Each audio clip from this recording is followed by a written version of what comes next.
Welcome to the Lighthead Magazine video show, hosted by the Get a Grip on Lighting podcast. This episode is sponsored by Keystone Technologies. Go to KEYSTONETECH.com, man, KeystoneTech.com. We love that smart drive, combo drive, direct drive. And I got Greg here in studio with me. Say hi to the listeners out there, Greg. How you doing? Yeah, to touch on Keystone, man. They're a good company, someone we do a lot of business with on my distributor business because they really listen to us and they bring out innovative product and put it at a good price. There you go. There's Keystone. They got great customer service too, man. Absolutely. So go to KeystoneTech.com. KeystoneTech.com, man. KEYSTONETECH.com. KeystoneTech.com. On this show, we're going to do a blitz episode. You remember the first one we did where, we ran those topics and we had a couple minutes to speak about each topic. So we are going to do that again today. All right, Scotty, throw up that blitz episode format for us. We're going to roll it. Okay, give me that buzzer when we're ready to start. Well, our first topic, Greg, is compliance fatigue. Mm-hmm. Okay, how many darn different accrediting bodies are there out there? There's DLC, there's E-Star, there's Lighting Facts, there's NEMA, there's CTL, ETL, CUL, ESA, JAGA, Utility Rebate Compliance. Dude, are you sick of it yet? I would say so. I don't even know what half of them are sometimes. It changes and it's hard to really keep track of. I think to some degree I'm sick of it, but I've said it before on different podcasts, is that I feel there is some need for it. Which one of those? I don't know what it is, but I think that you do need to narrow it down some. I like the idea of JAGA. I like that the mechanical form factors having interchangeable components. I think that's interesting. Okay. But why don't they all get together and create one global compliance organization? That would be a good idea. That would be a good idea, but how do you organize that? That's what it really would come down to. Yeah, it's kind of like the United Nations would run it or something like that. That would be ridiculous. I don't know, man. When I think about all the rebate programs where we're uploading all these cut sheets and these people are asking for stuff, half the time I don't even know if they know what they're asking for. Right. Yeah, and that's what gets tough to do on our end too, is to manage it and figure it out. And a lot of it is utility based on the compliance and why they have them. Is so that, and I see it from the utility company's model or their standpoint, they don't know lighting. They just want someone they can trust that will tell them this is good lighting. And which one of these companies has really proven that it's good lighting? There's arguments both ways. There's some that say, well, it's all about lumens per watt. There's others that actually get into the quality of it, and there's arguments for CRI and different things, flicker. That might even come about more and more. We forgot the IEEE 1789 standard. We forgot about IEEE 1789. And then you got Title 24 in California. Yeah. I mean, there's just so much regulation in the business, and the right hand doesn't know what the left hand is doing. I think it's very tough for distributors, for utilities. And the other thing, like, we kick the DLC a lot. I mean, Jason Bader called them a racket. Mm-hmm. I've heard racket, I've heard scheme, things like that, but I don't know that that's necessary. I don't agree with that specifically. I think there's a need for them, but I think that they're not leading, they're following. So as things come up in the lighting business, they start to address them as opposed to getting ahead of it. And I think the way to get ahead of it is to really have a conference on compliance. That would be something. Like a compliance conference in this business where we are, all the compliance agencies get together and say, okay, can we come up with one unified standard for lighting? So who leads it? JAGA. JAGA leads it. Come on, D. Get after it. Dr. Dentiner. Get after it, Dr. Dentiner. Do a conference. Have it in the Netherlands, right in Amsterdam. Everyone will roll into the Amsterdam airport and we'll figure this whole thing out. Oh!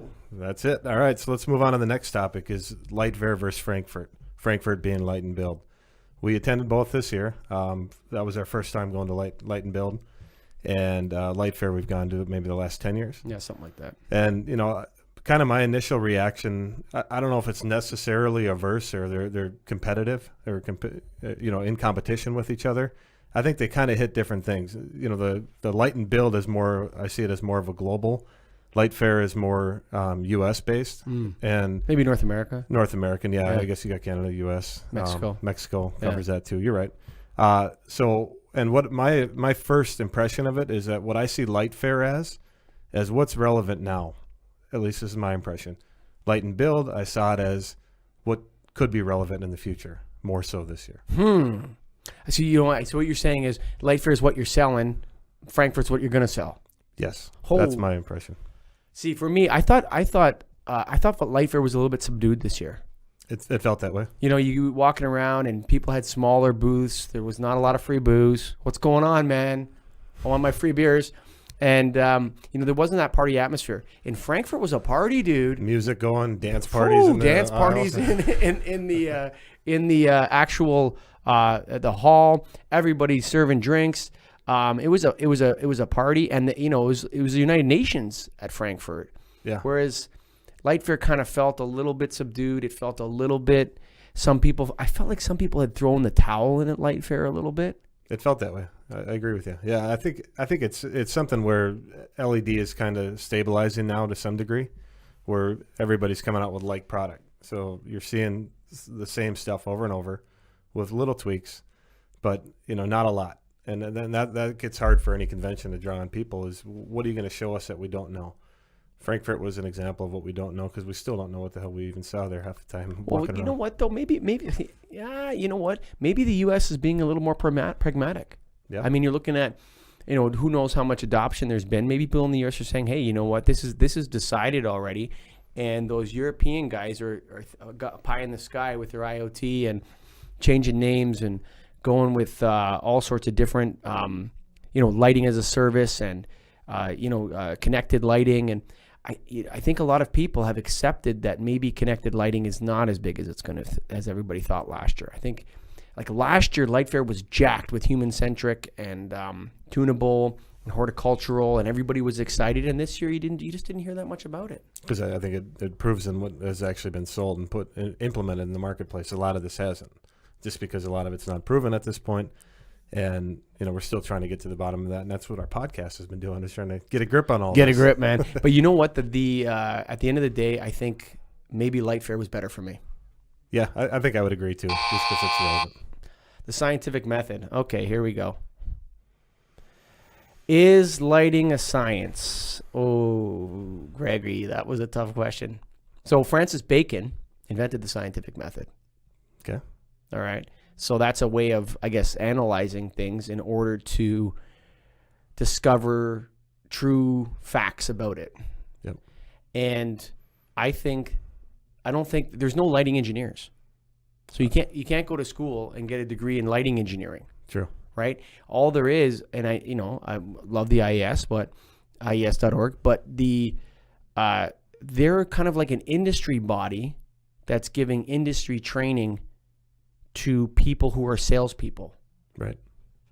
And the way I see it is like, if there was a science of lighting, the University of Pennsylvania, well, I guess the Lighting Research Center. Yes.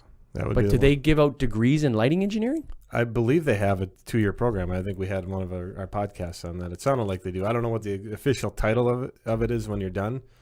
But at this point, you're right. I mean, I think there's an argument that there is a science to lighting. I mean, with all the calculations and things that you have to factor in, it's proven science that your light. I think there's science in lighting. There's science in lighting. I don't know if there is a science of lighting.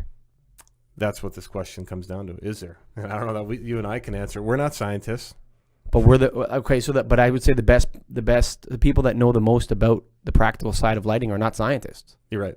The people that are in the field and actually testing it and seeing what works and getting their feedback that way. And you know what? It's funny because you could tell somebody all day long that some Kelvin temperature is the best Kelvin temperature for them, but if they don't like it, right, too bad for you and your science, or exactly. your not science, or your pseudoscience, or whatever you're going to call it. So I don't know if there is a science of lighting. I would say that lighting develops and innovates, but what happens is sometimes we make the same mistakes we made in the past. So if we had a scientific method which said, okay, don't make lights that flicker. Right. We wouldn't have flickering LEDs. Mm-hmm. But we got deployed out there millions and millions and millions and millions of I would say tens of millions of LED lights that are flicking on and off like crazy. And everybody's affected differently by it. So with science, you need defined results. Isn't that right? That's right. So with lighting and everything that you can do, you can't always define it. And that's what's hard about it. So I don't know that we can say it's a science. I mean, I think people might believe it or might state it. It's a dismal science, like economics. That's what economics is. It's Sure. called a dismal science, because there's never anybody that has the answer. It's like everything's always, this is what happened with that, so this is what's going to happen with this, but then it never works out true because there's so many factors involved in it. So if you're comparing an LED light source to, it's over. Sorry, guys. And then on the final topic here is a value pyramid. So we had a podcast discussing this, and basically what the value pyramid is a way of selling lighting, or really anything. Is you can start with price. That's at the bottom of the pyramid. Then you can move up to the total cost of ownership, which is in the middle, and then hobby, which is at the top. That's the human and business impacts on lighting.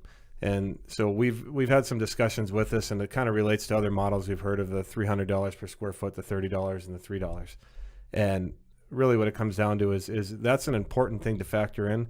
And I would say majority of the people do not do that at this point. A lot of people are selling on price, and a lot are selling on total cost of ownership, which is your maintenance and your energy savings. But not a lot of people are getting into the human and business impacts of lighting. And what has been talked about is that wherever you start on that pyramid is where you're going to go, or is the highest that you can go. So if you start at price, you can't ever get over and say, okay, now let's talk about total cost of ownership or human and business impacts. I don't know if that's necessarily true. What do you feel?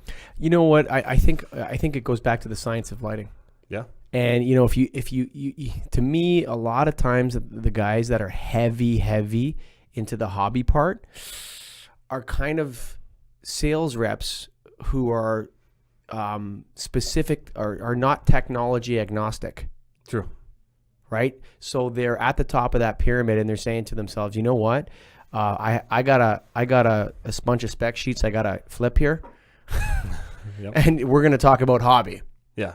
Because you know what? We're going to talk about, I'm starting from the top. You want to listen, if you want to, I'm not here to sell you, the lowest price. I'm here to, really discuss the human impacts of lighting. Well, what are the human impacts of lighting? It all depends on the human. Right? Yeah. So sometimes the human impacts of lighting are, my wallet has less money in it now. You're right. That's the impact Yeah. of this. So I'm kind of halfway. I'm 3/4 of the way up the pyramid, or 1/3 of the way, whatever it is. I'm 1/3. I kind of get stuck in that total cost of ownership portion. I can't get out of it. I would say a majority of people, at least similar to us, are in that. It's all about the energy savings and the maintenance savings and the payback. And also for me, not only that, maintenance savings, but also like having a fixture that has replaceable components that you can buy. Like if I'm looking at a customer and he says to me, oh yeah, I want to buy this human centric lighting, and okay, great. If he says that, I'm going to get it for him. Sure. I'm going to say, this spec sheet says this, Yep. and here's how you tune it or whatever. But if he's asking me, hey, well, Colligan, what would you do if this was your factory? Right. It's all about being practical, and you got to look at those decisions. And I love when people ask me that, because then you can really say, here's what I think makes sense. If it was mine, this is what I would do. And I think that's where you and I have the experience, and people like us, that we've seen all the different technologies. And sure, we can sell you a hobby, but if it doesn't make sense, it doesn't make sense. And what would I do if I were you? Yeah. I'd listen to the host of the Get a Grip on Lighting podcast. Woo! Well, we'd like to thank Lighted for giving us the opportunity to do some shows for them. And, of course, Keystone Technologies. Go to KEYSTONETECH.com, baby. KeystoneTech.com.